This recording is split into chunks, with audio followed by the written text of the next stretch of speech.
Eh, es para mí un honor participar en este congreso. Agradezco a los organizadores del segundo congreso virtual de medicina interna. Mi nombre es Luis Ernesto González Sánchez, soy neurólogo, aunque mi foco de actividad está relacionado con sueño y también neurofisiología periférica y especialmente central. He aceptado el reto de dar este tema porque todos los neurólogos del país debemos de estar actualizados en el manejo el manejo temprano, sobre todo del accidente cerebrovascular isquémico. Agradezco entonces y para mí un honor es participar en este congreso. Este es un caso de una paciente mía, que me tocó ver en un turno, una paciente de 90 años, que acude a la emergencia con un episodio de una hemiplegia facio-brachiocrural del lado izquierdo y una parálisis de la mirada conjugada de la izquierda, desviando sus ojos al lado derecho, siendo imposible de poder moverlo. En la valoración inicial del test de Rankin Score, muestra un valor de 4/6, indicando un compromiso muy intenso, dependiente prácticamente de todas sus actividades de manera aguda, y una escala del NIH Stroke Scale de 29/42, pero por una cuestión sorprendente, y esto es lo que se conoce como discrepancia, tiene una escala de SPECT o el test de Alberta con una hiperintensidad del segmento esfenoidal de la arteria cerebral media del lado derecho y únicamente tiene un punto negativo en el núcleo lentiforme, lo cual da un valor del aspecto de 2/9. 2/10, perdón. Esto quiere decir de que la paciente tiene muy poco compromiso radiológico, donde 10 es el mejor punto y 0 es el peor punto. De todos los sitios que están marcados aquí en rojo, azul y amarillo. Esto se conoce como mismatch. El mismatch o discrepancia entre dos escalas indica de que hay un tejido de salvataje o de rescate muy importante. Y también indica que el compromiso cortical es superior al que se ve en las hipointensidades en la tomografía sin contraste. Vamos a ver el caso de la paciente. Aquí tenemos la parálisis de la mirada en esta paciente.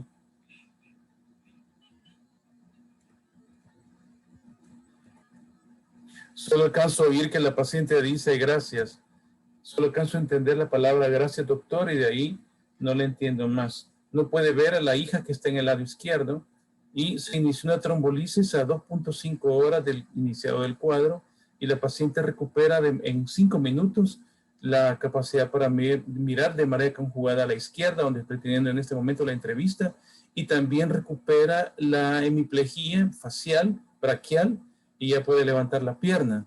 De hecho, pues casi le da un puntapié ahí el doctor Hugo Villarroel, que me está haciendo un ecocardiograma transtorácico y ecocardiograma y Doppler de carótidas. Pues este es de lo que vamos a hablar ahora. Estos son los segmentos que vemos actualmente en la tomografía sin contraste, el segmento postcomunal más proximal o segmento ahora llamado M1, donde se encuentra en el efenoides. El M2 corresponde a la ínsula, el M3 corresponde al opérculo y estas son las arterias corticales conocidas como M4 y las medulares.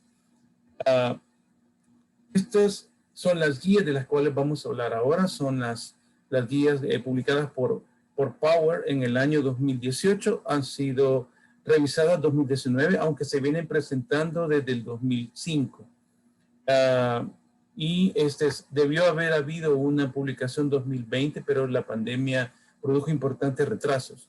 El enfoque práctico del abordaje de pacientes con accidente cerebrovascular agudo está en dos términos, en el término del tiempo y en el salvataje de tejido a rescatar. El tiempo es cerebro. El periodo más idóneo de rescate son las 6 horas. En todos los estudios, desde que se comenzó a describir, y quizás fueron los cardiólogos los primeros que alertaron de que es posible tratar los infartos donde estén a través de factores activadores tisulares del plasminógeno, y 6 horas es el periodo que tiene mejor recuperación en escala de Rankin a los 90 días. Y el tiempo perdido en isquemia cerebral aguda el cerebro. 2 millones de neuronas se pierden por cada minuto. Esta es una revisión de Saber, que es el autor principal del estudio subprime. El tiempo es el cerebro es vida. Una gota de cerebro equivale a una semana de vida. El tiempo son pacientes. Se pueden perder hasta 7.5 pacientes cada 30 minutos de pérdida. O de otra manera, un empeoramiento en la escala de ranking de independencia por cada 4 minutos de pérdida. El tiempo es vida, y salvando un minuto desde que el paciente inicia un cuadro clínico hasta que se funciona, ya sea una arteria o una vena, implica una semana de vida. Entonces ahí tenemos el abordaje temporal. ¿De dónde proviene esta forma de hablar así? Proviene de los niveles de evidencia. Los niveles de evidencia corresponden a los estudios que soportan las conductas actuales. Se clasifican de la A al C.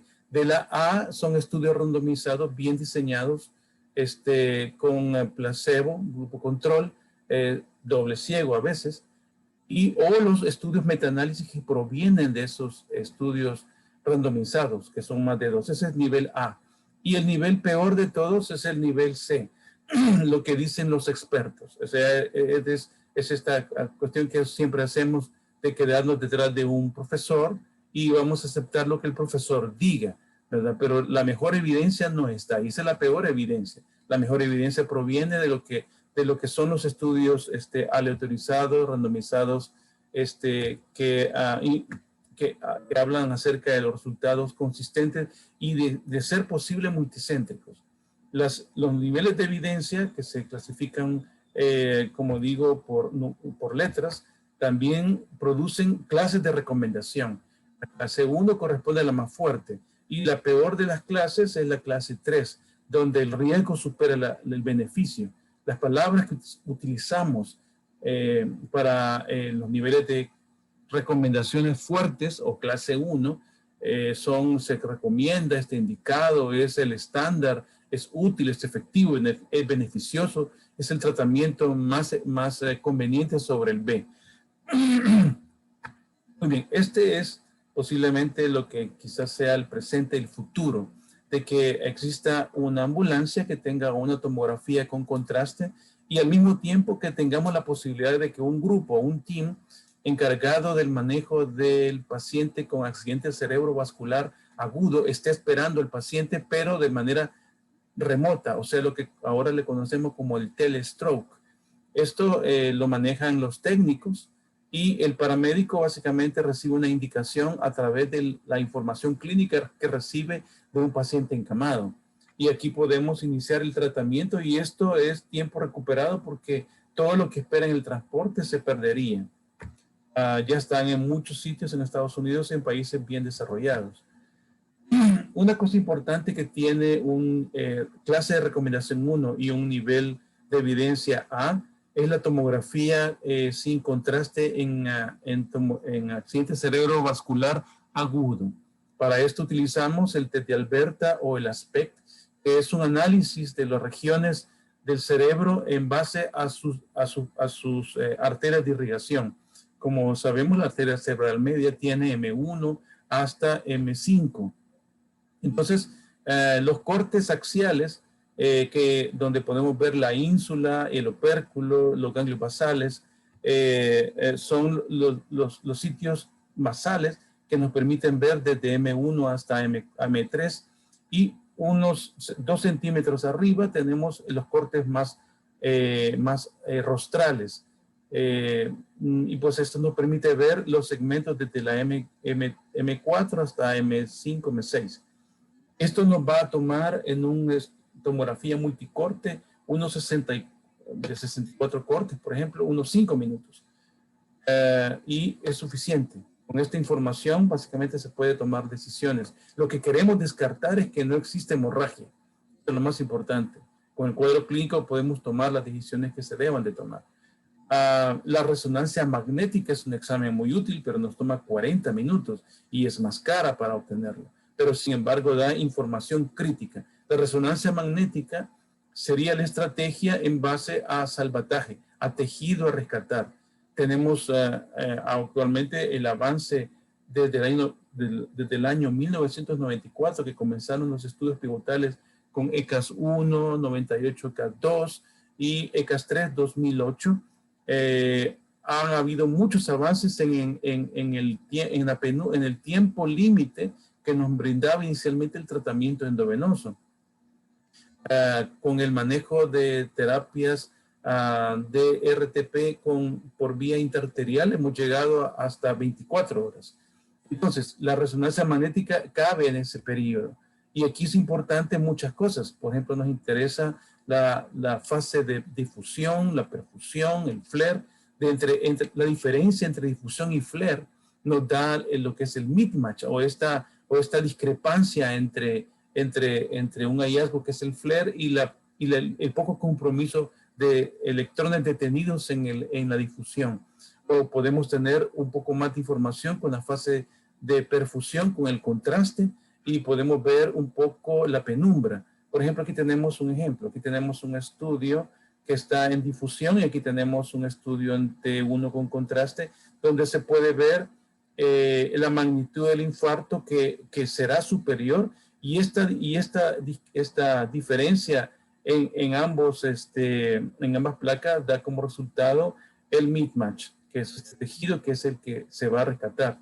Ahora existe la tendencia también, y eso es una cuestión donde estos abordajes de pacientes tratados a través de guías, donde un centro se dedica a educar a hospitales que tengan experiencia o que no tengan experiencia, que involucran a médicos, paramédicos, enfermeras, radiólogos, laboratoristas o médicos administrativos, con el objeto de hablar el mismo idioma y de que los radiólogos nos den los valores en volúmenes.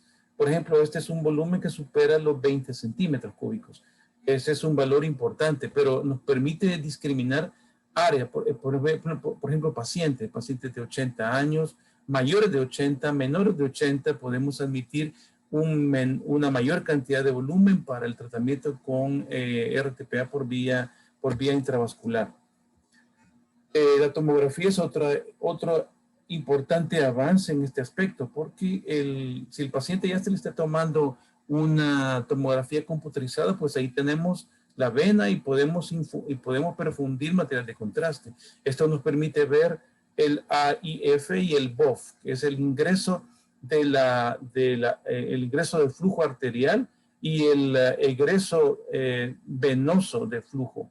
Entonces aquí podemos ver que los picos deben de coincidir en el tiempo correcto. Requiere una experticia poder tomar las placas, no precipitarse y no retrasarse, de manera que este cambio en el momentum de la toma de las placas y perfusiones nos puede dar un falso positivo de una penumbra excesivamente irreal a lo que es.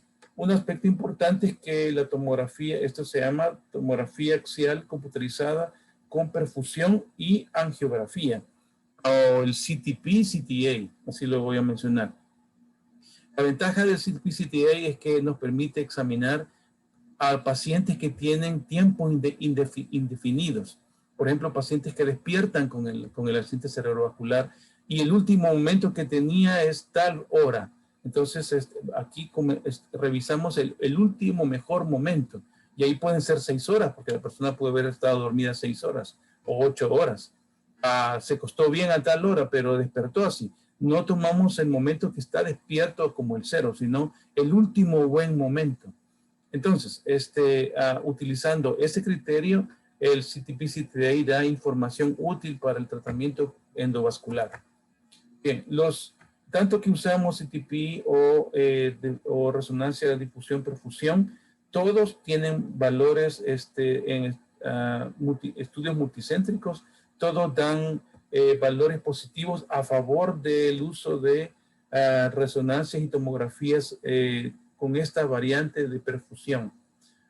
Una cosa importante es que los estudios pivotales, por ejemplo, el estudio INSTINCT, que se hizo en 30 centros entre Estados Unidos y Canadá, mostró que es posible poner objetivos a los manejos hospitalarios, por ejemplo, como dijimos, desde el inicio del cuadro clínico hasta la entrada del hospital, desde la entrada del hospital hasta la sala de rayos-X, desde la entrada del hospital hasta la tabla del cath lab, o sea, el laboratorio de cateterismo arterial, desde el ingreso del cuadro clínico hasta la vena.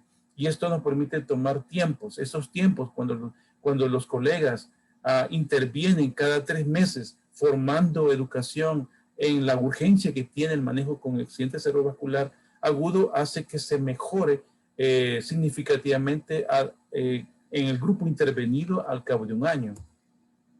¿Quiénes son los pacientes elegibles para RTPA o para Alteplasa? Bueno, esto ha cambiado últimamente. Desde el 2009 teníamos muchas restricciones. Por ejemplo, la paciente que acabo de mostrar, de 90 años, no hubiera sido una paciente elegible para el tratamiento porque tenía signos mayores del infarto cerebral, que esa es la hiperintensidad que se ve en ACM, el M1, o sea, el segmento M1 de la arteria cerebral media derecha. Hay otros signos tempranos de mal pronóstico que antes los considerábamos como contraindicaciones, han sido removidas en el 2005. Lo mismo ocurre con estas indicaciones puestas en esta diapositiva, que se las voy a dar para que la revisen. Los ciclos previos, el antecedente de infartos, de hemorragia cerebral como antecedente. Antes era contraindicación, ahora está puesta como advertencia, ya que los estudios pivotales, por ejemplo, de ECAS, los estudios de colaboración europea, mostraron de que había pacientes a quienes se les había tratado con RTPA, pero una historia detallada, más tranquila, mostraba que había tenido una hemorragia y han sido publicados en varias revistas de factor impacto elevado. Los pacientes que antes considerábamos como malos candidatos por la posibilidad de transformación hemorrágica sintomática, que son los que tenían un NIH más de 15, 20, más de 22, por ejemplo, se fueron moviendo los números desde el principio, pero quedó el factor hasta el 2009 que más de 22 era contraindicación, ha sido quitado, ha sido anulado. Y así, convulsiones también era una contraindicación. ¿Qué podemos decir de los factores activadores del plasminógeno tipo 1? Pues estos factores de activación tisular se han ido mejorando y han ido produciendo más productos de degradación de la fibrina más específica. ¿Qué quiere decir más específica? Significa de que cuando degradan el fibrinógeno que se encuentra polimerizado y dentro del coágulo. Eso es el producto de degradación de la fibrina que debemos de destruir. Y una de las cosas que producen esa degradación, por ejemplo, son los productos de degradación específicos como el dímero D. Lo que no queremos es que el factor tisular del plasminógeno consuma también o destruya otra fibrina tisular que no tiene nada que ver, porque entonces producen importantes hipofibrinogenias, que es el factor que está relacionado con hemorragia cerebral. Entonces aparecieron los factores producto de la ingeniería genética, que es el factor recombinante del plasminógeno, que es el alteplase, que es el que ha quedado mejor representado en la familia de la segunda generación. Y luego ha habido un avance en genética porque el RTPA tenía el problema de que altera los tiempos de coagulación hasta en el 25 y algunos estudios 40%, con bastante presencia de hemorragias. En el ECAS-1 llegó hasta casi 18%. Entonces, aparecieron una segunda familia, la tercera generación, a partir de los años 2000, del RT-plasa y tenecteplase.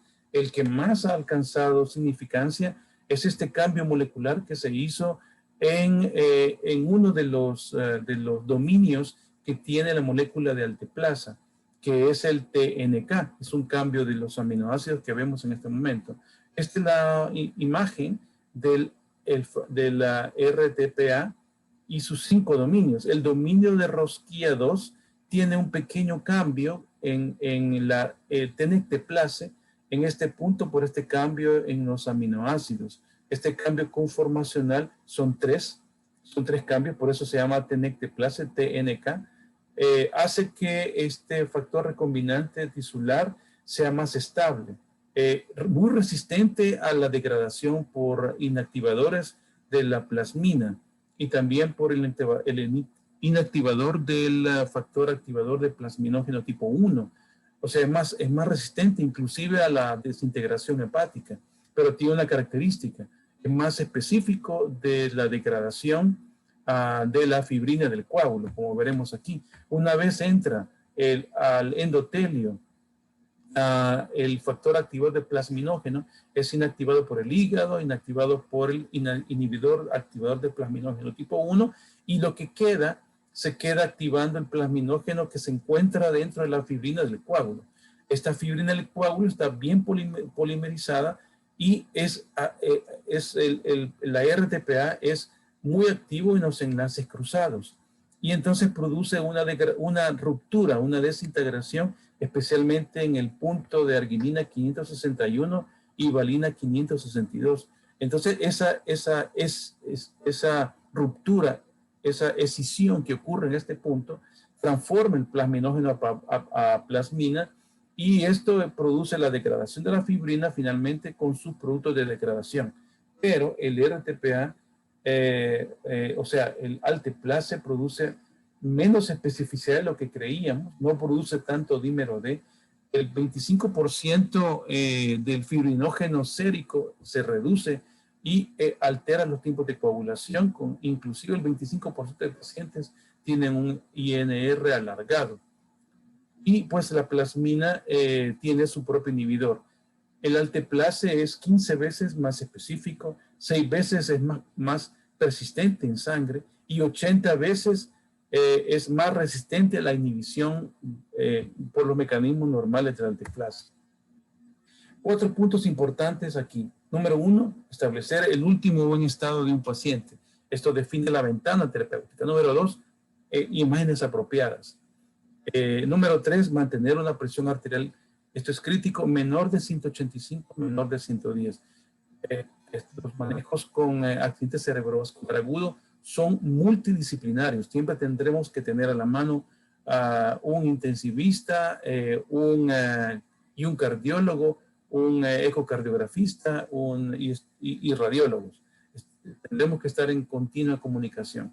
Y dar alteplase si no hay contraindicación.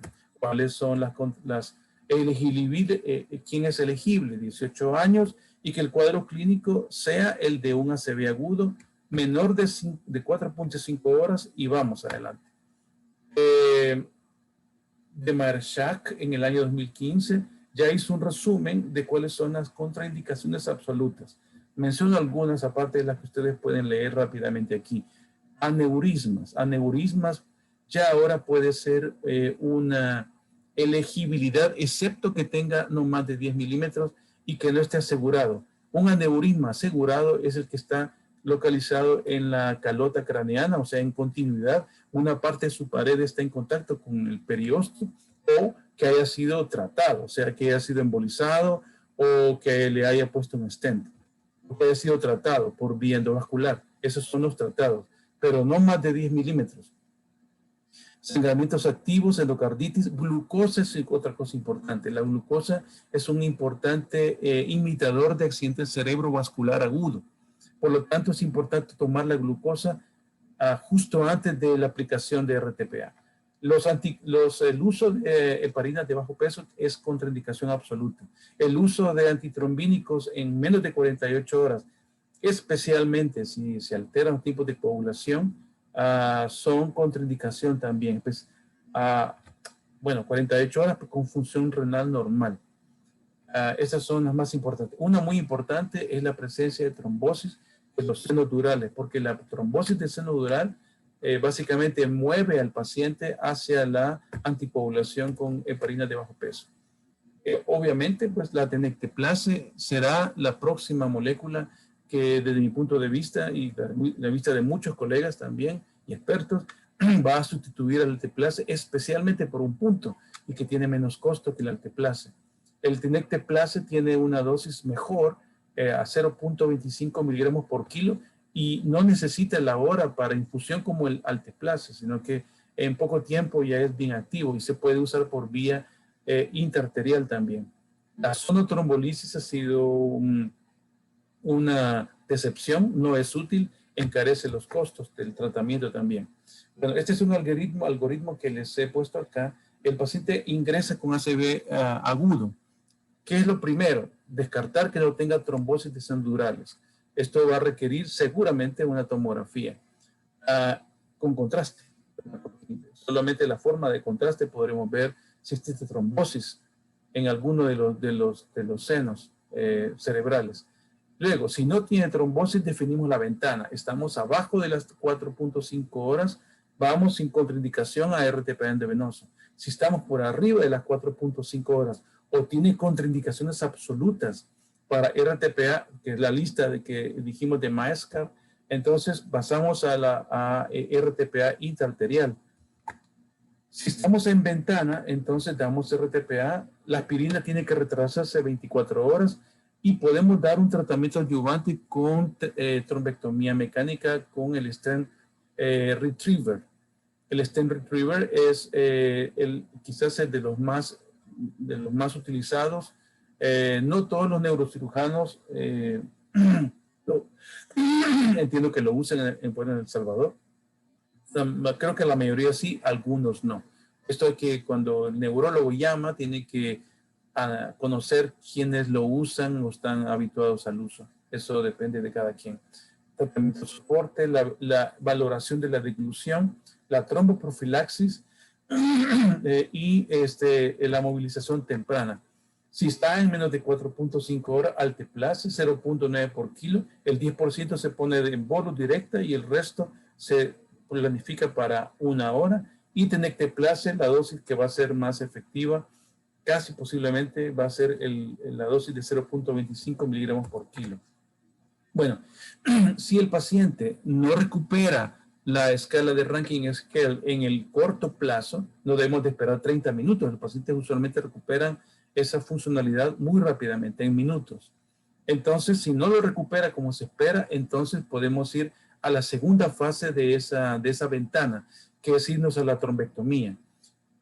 ¿Cómo hacemos? ¿Quiénes son los candidatos? Pues los que tienen compromiso de circulación anterior, que es carótida, cerebral media, cerebral anterior, que tenga un mismatch, que tenga escalas de discapacidades importantes, mayor de 6, pero que tengan aspecto menos de 6. 6 es el corte. Otra cosa importante es que si los pacientes tienen compromiso neurológico previo de otros infartos, son malos candidatos porque estos pacientes evolucionan a hemorragia cerebral sintomática. Y estos son los estudios que los veremos en este momento. Esta es la línea de tiempo de la terapia endovascular. Y he puesto un poquito los endovenosos, ¿verdad? El ECAS desde el 1 hasta el 3. Se me fue un pelín. Los estudios IMIS, que son donde se comenzó a observar que podemos tratar de manera coadyuvante con terapia endovascular. Y aquí aparecieron las primeras observaciones que la terapia endovascular intraarterial no es superior a la trombectomía.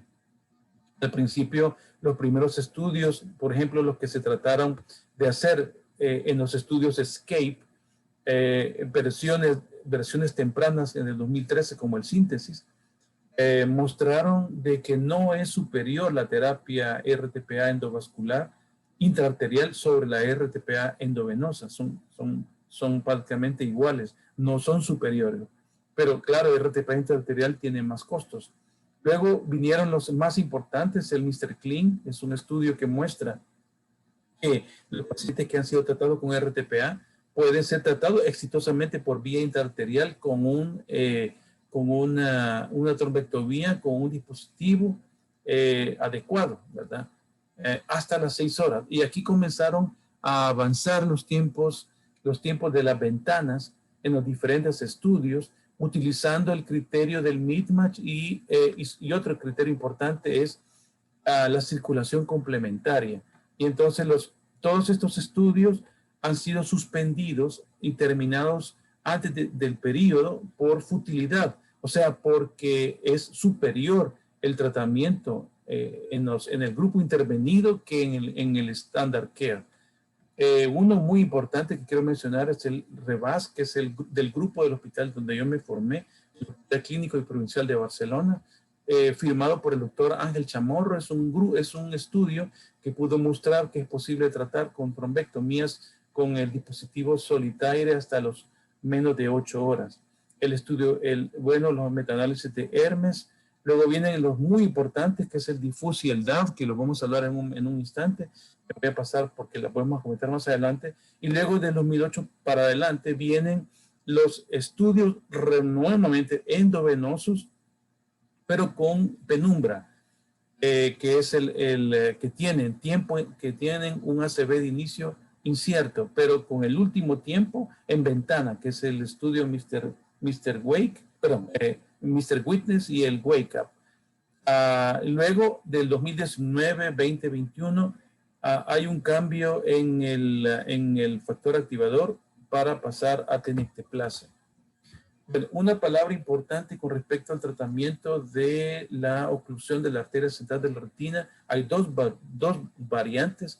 La variante arterítica, que sería la arteritis de células gigantes, y la vascular, la no arterítica. Esta es la que es susceptible al tratamiento, y esta es por RTPA por vía intraarterial. Hay dos ventanas, la ventana de las 4.5 horas y hay una extensión de la ventana hasta menos de 6, pero con OCT de emergencia. Es interesante como el OCT también tiene una cabida en el manejo de la oclusión de la arteria central de la retina, o CRAO. Muy bien, siempre hablando de la ventana de 4.5 horas, tenemos una pequeña palabra de la valoración de la deglución. ¿Cuándo hacer, qué hacer con ellos? Dieta enteral hasta 7 días es la mejor evidencia. La mejor clase de recomendación, tal vez no sea una evidencia B no randomizada, pero es la mejor evidencia que disponemos. La gastrostomía por percusión es mejor después de 7 y especialmente más útil más de 2 o 3 semanas. Este es un estudio que muestra cómo los pacientes que tienen gastrostomía percutánea temprana tienen muy pocos pacientes pueden volver a alimentación por sonda o por otros métodos. Aunque la mortalidad se parece, los pacientes que tienen ranking scale peores son los que están en el grupo de alimentación por gastrostomía temprana vía percutánea. Vean ustedes este estudio. Este estudio muestra que el grupo que está más discapacitado a 90 días fue los pacientes que estuvieron con gastrostomía percutánea temprana. Y aquí se puede ver como el 88% versus 81% en este grupo de pacientes tratados con OPS radio a favor de la alimentación nasogástrica como primera fase, y retrasar la alimentación percutánea, gastrostomía percutánea lo más posible. Muy bien, ¿qué podemos decir de los pacientes que están en ventana o sobrepasan la ventana pero tienen contraindicaciones? Ya hablamos de los estudios por trombectomía, que son estos, pero ahora quiero mencionar una palabrita con respecto a los antiplaquetarios. Es mejor considerarlos en los que no tienen, en los que no son cardioembólicos, porque esos son para anticoagulación. Si no tiene fibrilación auricular o no muestra evidencia de un origen cardíaco o cardioembólico, entonces hay que dividir dos grupos. Los que tienen más discapacidad tienen más tendencia a tener hemorragias cerebrales sintomáticas. Por eso, el punto de corte son en un NIH de 3. Los que tienen más de 3 es mejor tratarlos solo con aspirina después de 24 horas, aunque por vía intraarterial única se puede tratar antes de las 24 horas, hasta los 21 días, o sea, no son eternos, a menos de que tenga una enfermedad aterosclerótica cardiovascular, periférica o cardíaca. Los pacientes que tienen un NIH menor de 3, es mejor tratarlo con una combinación, aspirina-clopidogrel, hasta 21 días. Muy bien, los pacientes que tienen el último ven conocido entre 6 a 16 horas, trombectomía. Y también son importantes la tromboaspiración. pero no la RTPA intraarterial, y tampoco son candidatos a stent retriever, pero con dispositivos coaxiales. Una cosa importante de todos los grupos por vía intraarterial es que sean de circulación anterior y que cumplan los criterios de DAV o diffuse, que son los que comentamos, que son los de penumbra. El estudio DAV es un estudio que se pudo hacer que muestra que 31 meses los pacientes del grupo tratado son superiores en buena función versus el standard care, que son los tratamientos convencionales, y tienen más posibilidades, hasta el 50% de ser independientes a 90 días con el tratamiento combinado. ¿Qué es este tratamiento? Son pacientes que fueron tratados con RTP endovenoso y no mejoraron, o desde el principio tenían contraindicación, o despertaron, y el último buen tiempo fue entre las 6 a 24 horas. Sí tienen estas características, que tengan una escala modificada que muestre mismatch, o sea, por grandes compromisos neurológicos con poca radiología. El mismatch clínico o el mismatch por resonancia o por CTP-CTA. Por ejemplo, de 0 a 20 core del infarto, del centro del infarto, pero que tengan escalas grandes en pacientes que tengan más de 80 años, o que sean menores de 80 años, o en NIH grande y un core de infarto relativamente pequeño, o infarto grande, pero con menos edad, aunque tengan grandes consideraciones de compromiso de escala neurológica. Estos son el grupo de pacientes tratados que tiene mejores efectos, sobre todo cuando su esperanza de vida sobrepasa los 6 meses, o sea, pacientes con cáncer terminal no, ¿verdad? Aunque sabemos que esta es una enfermedad protrombótica muy importante. Especialmente son útiles aquellos que tengan menos de un tercio de la cerebral media tomado por imágenes. El estudio difuso se parece también, es un poco más flexible con respecto al volumen del centro del infarto, que puede ser menos de 70, pero una cosa importante en este grupo es la medición del volumen de la penumbra, que es una cosa que a veces en nuestros centros nos hace falta un poquito de tratar de avanzar en software que nos pueda medir el volumen. Este grupo tiene mejor score, o sea, al final de 90 días hay más pacientes con score de 0 a 2 que los pacientes que tienen tratamiento estándar. Muy bien, de 16 a 24 horas hay también actividad 16 a 24 con los mismos criterios que hemos hablado.